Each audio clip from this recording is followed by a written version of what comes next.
Қайырлы күн баршаңызға. Бүгін сіздерге жаңа посттан, яғни Pinduoduoдан заказ берген аяқ киімді көрсетемін.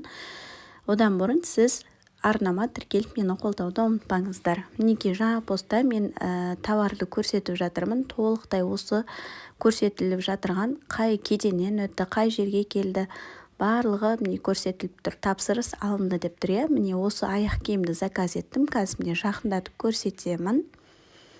Мінекей ерлерге арналған аяқ киім, қыстық аяқ киім. Міне алынды деп біреуі тұр.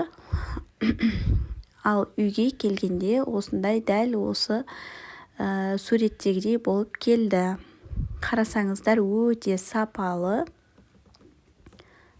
Мінекей іші жүн, сыртында осындай сары белгісі бар.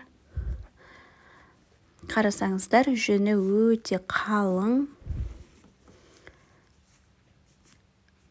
Бұл аяқ киімнен қыста аяқ тоңа қоймас деп ойлаймын.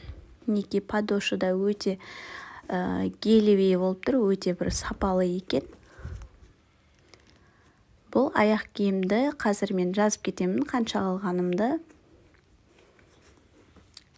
Барлығы мінекей сапалы тігілген, артық жіптері шығып тұрған жоқ. Енді мынау клеймен тұрған сияқты, бірақ қысқа шыдайды ма, шыдамайды ма, енді оны көреміз.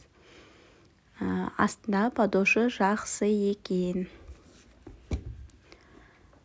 Негізі қорқа заказ бердім, қалай болып келетінін білмедім. Неге енді өзімнің көңілім толып отыр. Екі ұлыма да аяқ киім заказ бердім. Оларды келесі видеода көрсететін боламын. Қорықпай заказ беріңіздер.